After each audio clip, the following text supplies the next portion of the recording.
What's good? What's good? I'm back. One and only Paul Masson, live from Fayettenam Friday, as we do Friday, 7 p.m. Eastern Standard Time, live on YouTube, Facebook, and Instagram. I'm supposed to have a guest on, but I haven't heard nothing back from him today. So we're gonna give him a few minutes, see if he's gonna come on. If not, always got a backup plan. You always got to have a plan B to the plan A. So plan A is the interview. Plan B is to go over a topic. In the meanwhile, make sure y'all go back, check out the interview I did last night with DJ Jam, who's the official tour DJ, Snoop Dogg, Dr. Dre, um, Warren G, and he's tour DJ'd for Dog Pound as well on some of their biggest tours. A few difficulties towards the end as my dog decided she wanted to unplug my camera like 3 or 4 times, but still a lot of good things said, a lot of really interesting stories.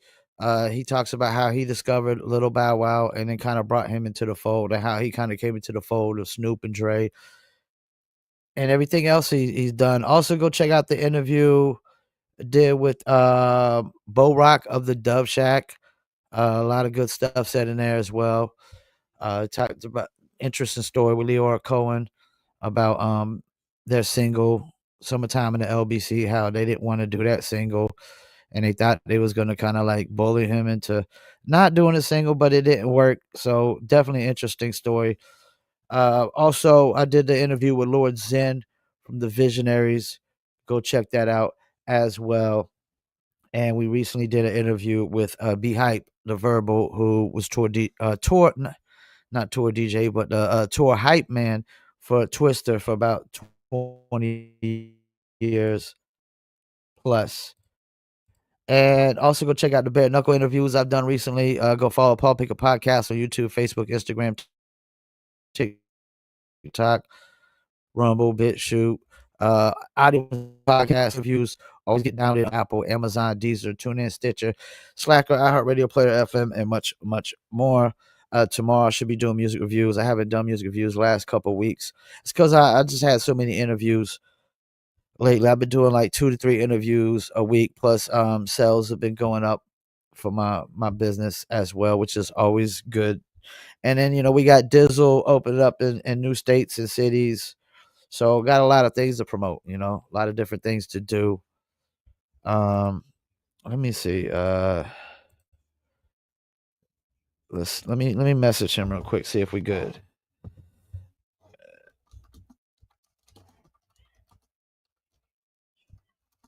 Checking to see.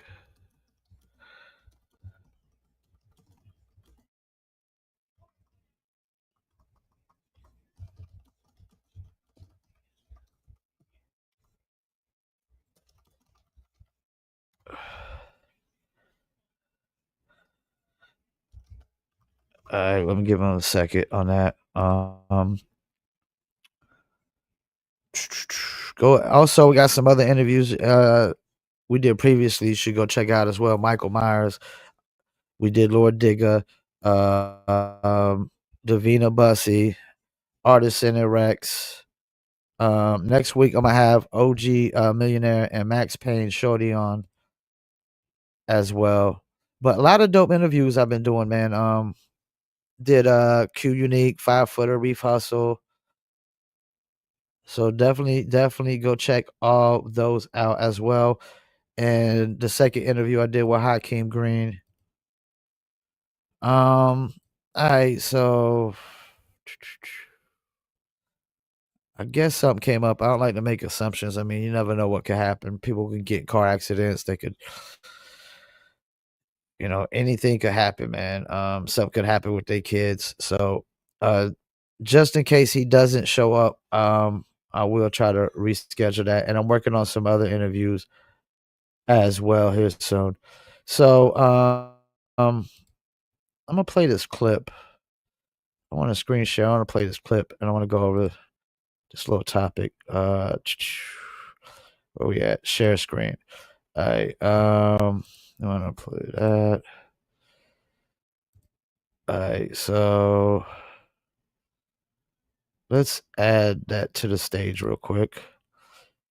So I want to play this clip, and then I want to kind of go over what she's talking about in this clip. So don't have 250. All right, so hold on. Let's go back. Let's go back. Most artists don't. Okay. Most artists don't have $250,000 to put behind one song. 250,000 was put behind Bussy.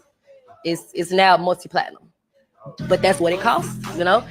Radio budget 30,000 for the basic. You can put out the greatest album ever, but if there's no marketing and no real budget, it's only gonna go so far. Most artists don't have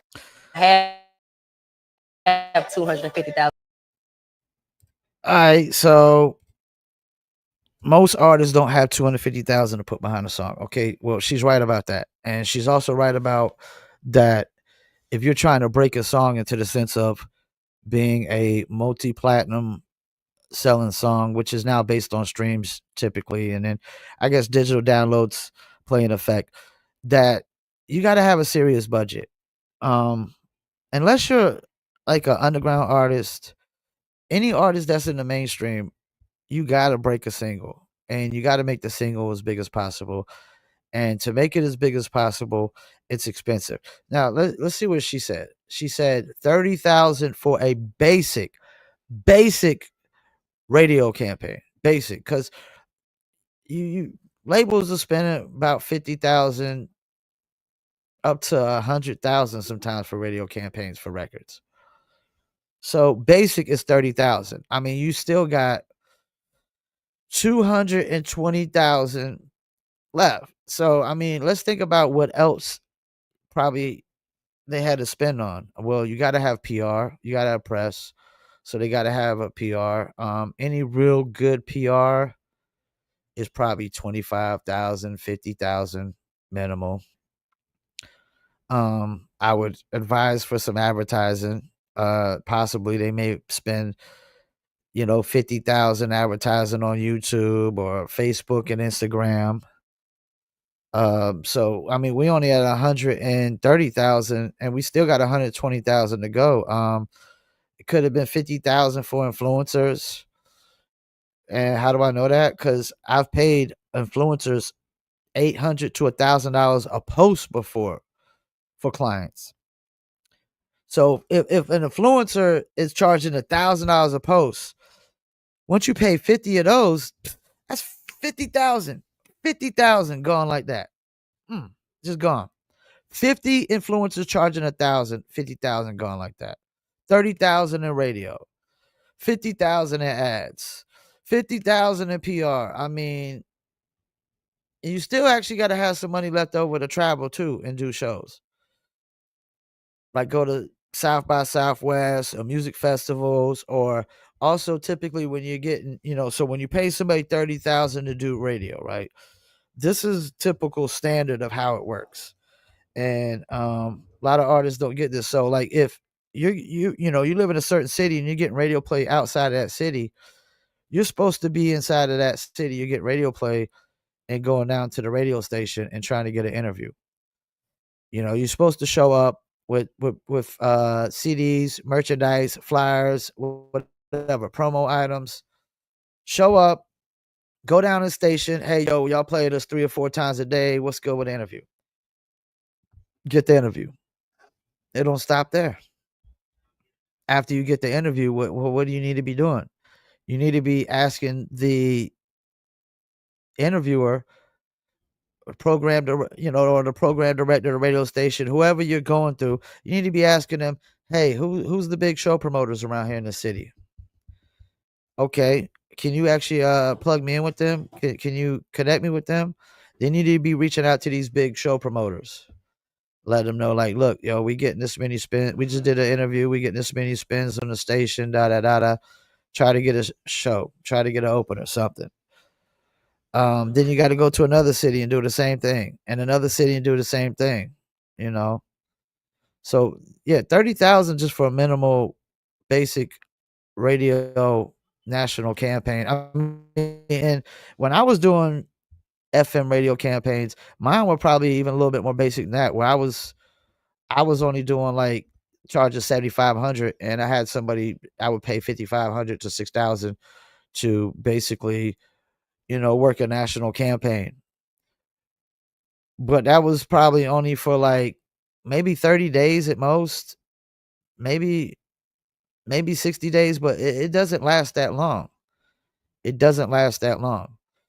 So the more you pay them, the longer they're gonna to work it. And I actually do a lot of marketing and promotion for a lot of guys who've worked radio. A lot of guys who work FM radio. These guys are always getting, you know, 20,000 on up to work radio. It's a very expensive business. And one guy can't just necessarily always do it on his own. A lot of times, these people that work radio, they got other people helping, cold call and work the program directors. Because first you got to service the music, and then they got to work the program directors. They got to follow up with the program directors, let them know, y'all sent you the record. Can we get some spins on that? Da da da da.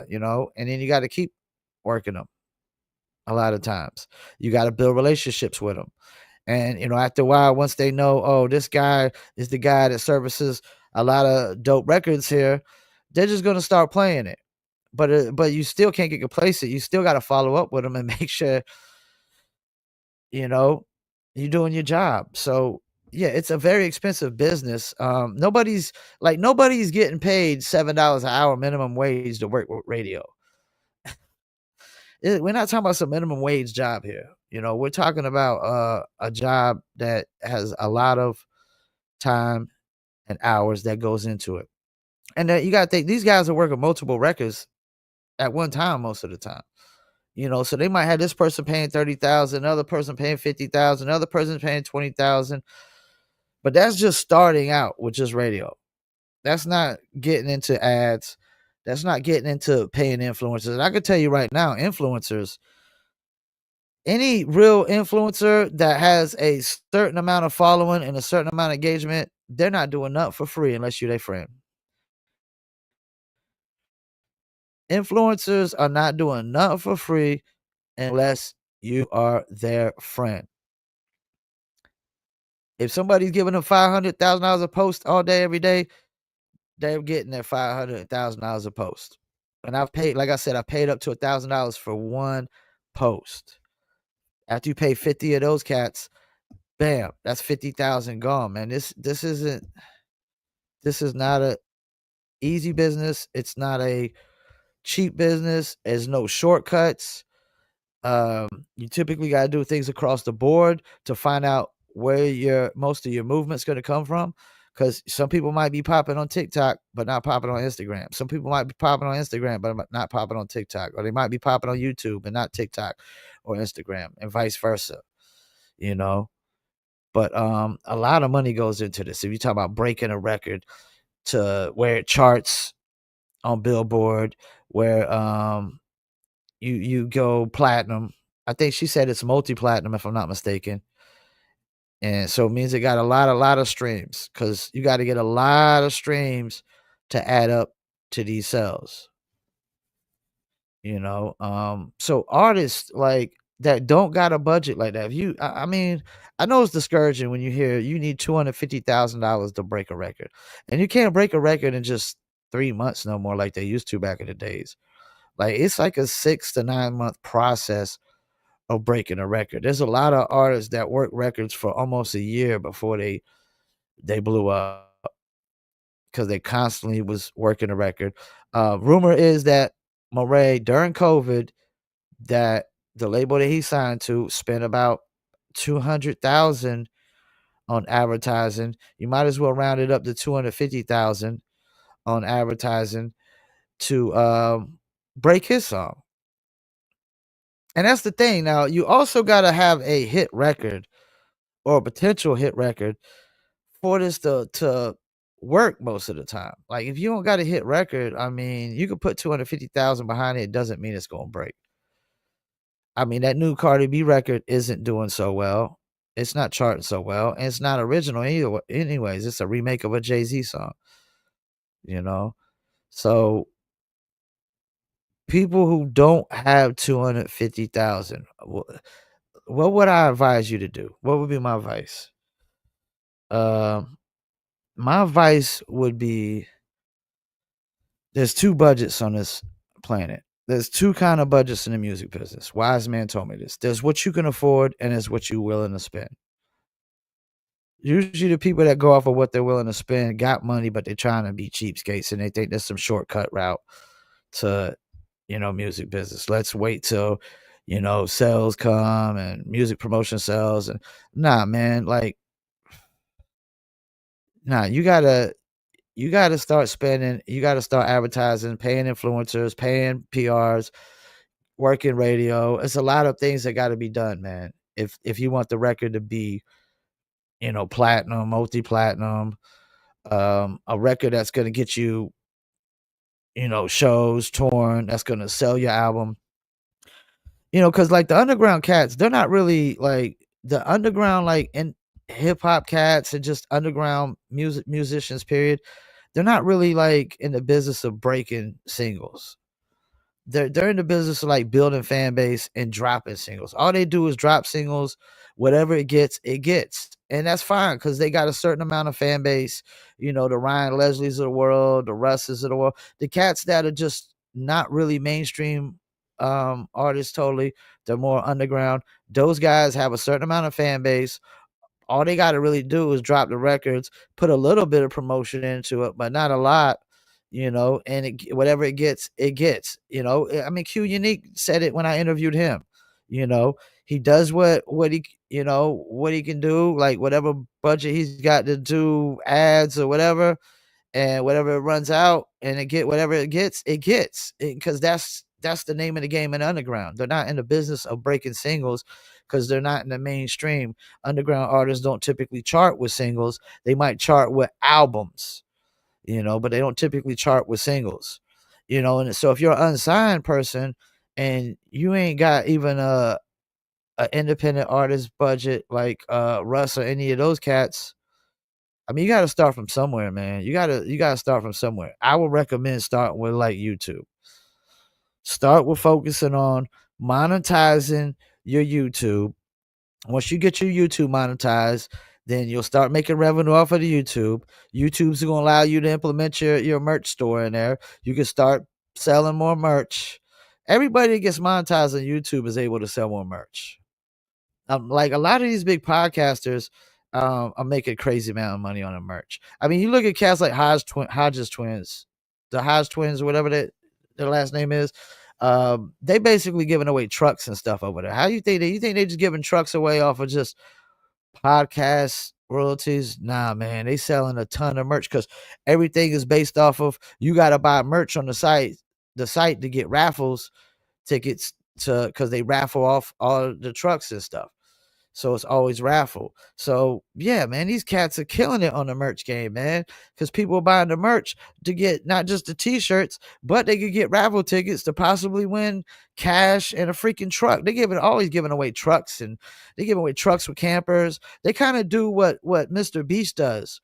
When Mr. Beast is giving away money, he making money and giving away, making the money, giving away. He give away so much money in a clip that so many people watch the clip and he makes so much money off of it and turn around and give it away again. But you gotta start somewhere, man. You gotta put whatever you can afford into YouTube, whatever you can afford into probably paying some influencers. You got micro influencers. I mean, you can get influencers that got millions of followers that we call micro influencers. They don't charge a lot of money. They get a really good amount of engagement. They might have 1 million followers. You might end up getting 100, 200,000 views off of one post, depending on the time of the post, the content of the post, and things of that nature. And you don't got to spend a lot of money. You know what I'm saying? You don't got to spend arm and a leg, but you definitely got to start advertising because, people got to consistently see you over and over again. You gotta throw your ads, your brand, your name, your music, whatever it is, you gotta throw it in people's faces consistently, even if it's just a small amount of people. Say it's like you just advertising to 100,000 people at most. I mean, you gotta constantly throw the ad in their face. So you can get about 2 to 3% of them people to buy a t-shirt, buy a hat, buy a hoodie, and then use that to sell the music. Because if you notice, most musicians nowadays, they're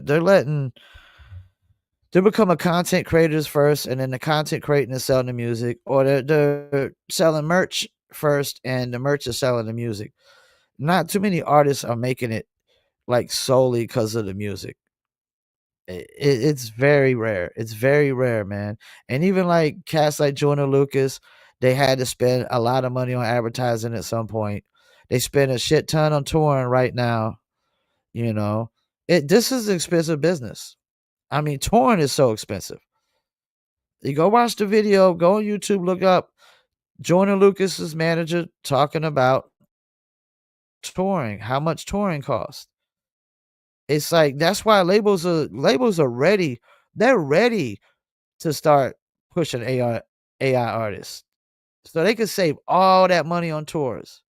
Because a lot of times they lose.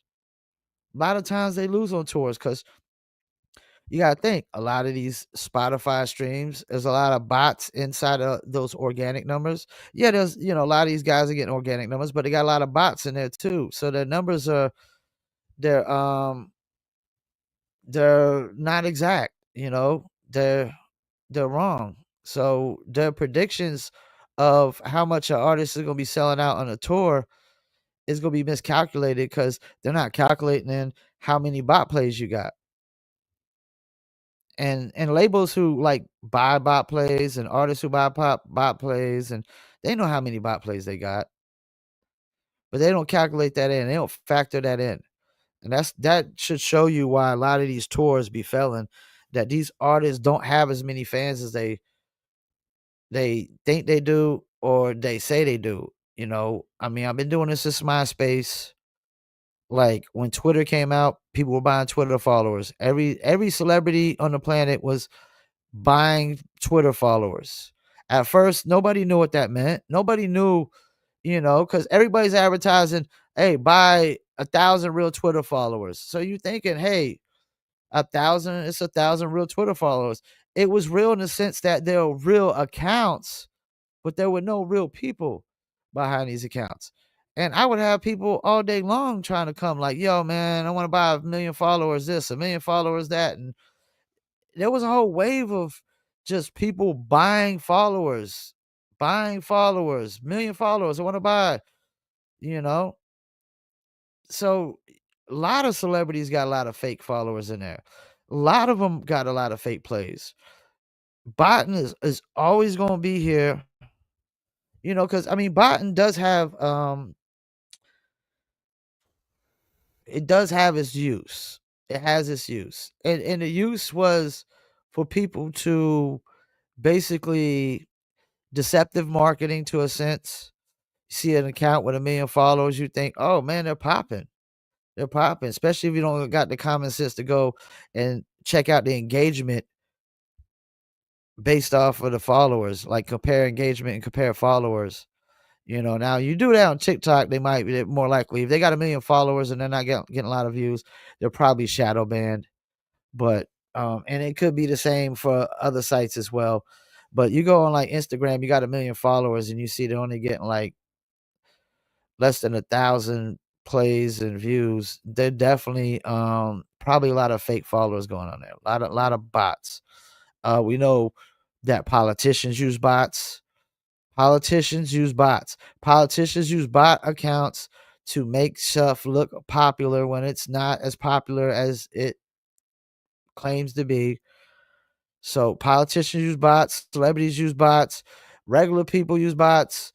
Bots are not going anywhere as long as there's like social media accounts and websites that have free accounts.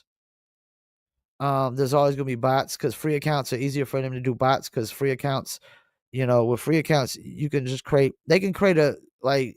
They got software that creates accounts, so they can create 1,000 accounts or 10,000 accounts or 100,000 accounts like that with the software, you know, and basically they'll use those accounts to do actions. They might like, comment, share, post, follow, play. There's just so many different actions, you know. So yeah, man. I mean, numbers do lie. Numbers do lie, especially on social media. Unsigned artists. I know y'all don't got 250,000 to break your song. If you do got a hit record, then you need to go try to find an investor. Um, I mean, everybody can't get lucky like Murray to a sense. I mean, like Murray's song was old. It was like over a year old. And somebody heard it, decided we need to shoot a new music video for this, and we need to put a lot of money behind this. And I'm not gonna lie, it when I first heard it, it sounded like a legit bona fide hit. And it pretty much, you know, is a hit, you know. But you gotta start somewhere, man. Yeah, I know y'all got the 250,000, but start with whatever you could afford. Even if it's 60, $100 a month, you know, put that into YouTube ads yourself or not. You could always pay a person like me who I'm gonna make sure I try to get the best results out of every video, no matter the genre. Um, you as an artist, like most artists, when they advertise, they're just gonna go and advertise in the United States. And you as an unsigned artist, that's the wrong way to go. Because it's gonna cost 10 times more for 10 times less engagement. So you want to go worldwide and you want to target specific countries sometimes on certain platforms and specific targets, you know. Now, if you're somebody like Erica Banks here that was breaking a record, now they possibly could have advertised only in major cities. They could have ran all the YouTube ads in like New York, Miami, LA, Chicago, Atlanta. I mean, that's highly possible. You know, that's what a lot of these guys do, or these, you know, marketing companies with these huge ass budgets. You got a 250,000 advertising budget. Yeah, you could just advertise the major cities because you got the money to do it. But when you don't got a big budget, you need to go worldwide with it, man. You need to go worldwide with it and get the most bang for your buck, get the most views, the most engagement, and you know, and that's where I would start, man. I would start somewhere because, like I said, everybody ain't got 250,000, man. The odds of there's millions of people just trying to rap alone. The odds that everybody's gonna have this kind of budget behind them is unrealistic. There's not even enough money in the world for a million people to have a $250,000 budget behind them like that. I mean, that's a lot of money, man. You're talking about a million times 250,000. That's a lot of money, man. I don't even want to calculate it because it sounds like it's probably in the trillions. It sounds like it's probably in the trillions. It doesn't even sound realistic. So focus on what you can only what you can control, and that's whatever budget you can afford. I would recommend, like I said, recommend putting in YouTube. At the same time, though, if you're not putting out um content constantly, this doesn't work. And that's another reason artists go wrong so much is they're not putting out enough content. I see so many artists just making music and they're putting out a song here and a song there, one every few months.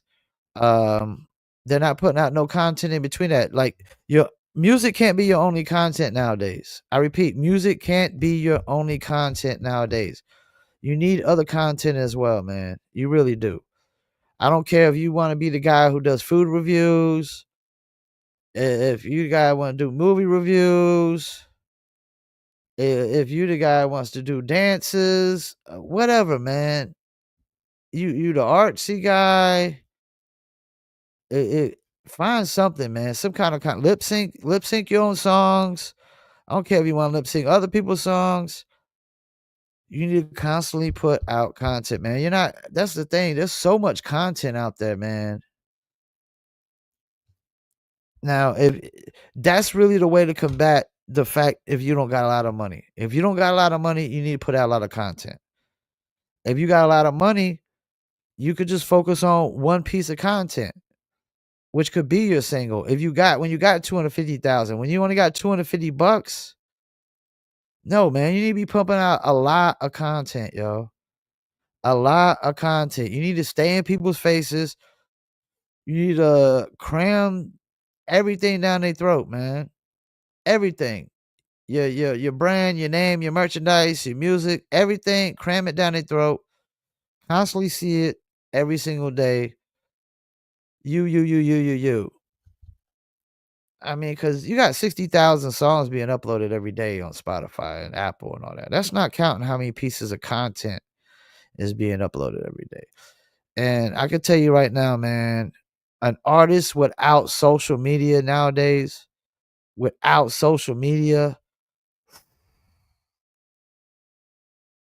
I don't know if any artist can make it totally without social media.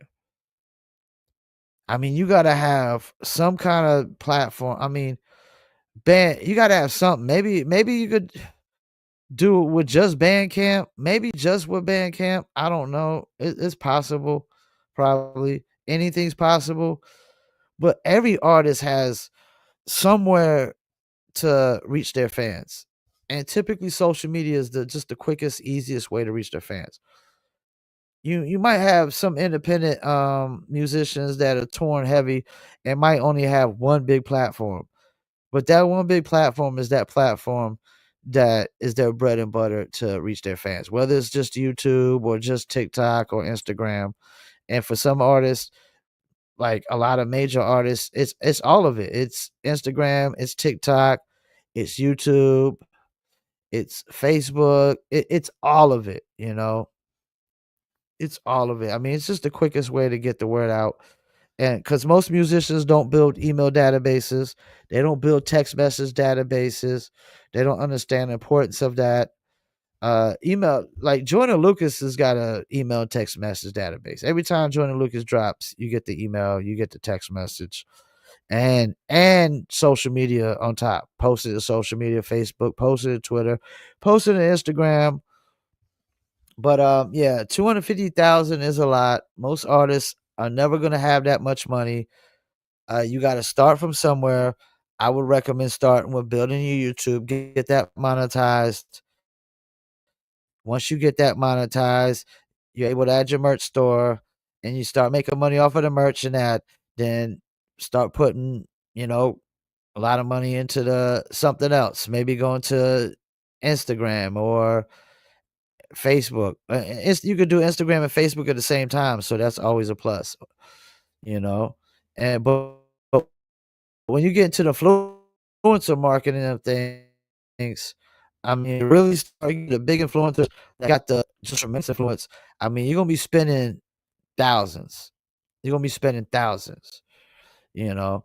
And then if you're an artist that like even Russ said he signed with I want to say Columbia, so he could get the radio marketing. So they were working on radio because they wasn't really working his records on radio like that. Because he didn't really have. I don't know if he had the relationships or the budget at the time, but he said that's part of the reason why he signed with the major label. He didn't sign with him as an artist. I think he partnered with him, but the big part was for the radio play. Which goes to show if a cat like Russ is talking about radio, radio still matters. If radio didn't matter, radio stations would have been shut down. People were still buying ads on radio because radio is still getting a certain amount of listeners. And depending on what the market is, what city, what station, certain stations only get a certain amount of listeners. But you got to think, there's a lot of people still listen to radio. A lot of people in their cars still listen to radio, man. So radio still has its benefits. Radio still used for charting records and things of that nature. I'm about to wrap it up, man. I don't even know what time it is. It's 40 minutes into it. So I haven't heard back from my guest. I'm just gonna try to reschedule. We'll see if he replies. I've had sometimes people basically um lose track of time, or they don't see that I put Eastern Standard Time, and they might be living in a different time zone and didn't really catch that. I had a couple times with California people, they didn't really see that I put Eastern Time, and they thought it was 7 p.m. their time, and it's 7 p.m. Eastern Time, which is 4 p.m. on the West. But I think he's from Queens, so we're gonna see. We're just gonna try to reschedule it next week. I got OG Millionaire, and I got what's his name? Max Payne, shorty. Appreciate y'all tuning in. About to wrap it up. Peace, and I'm out.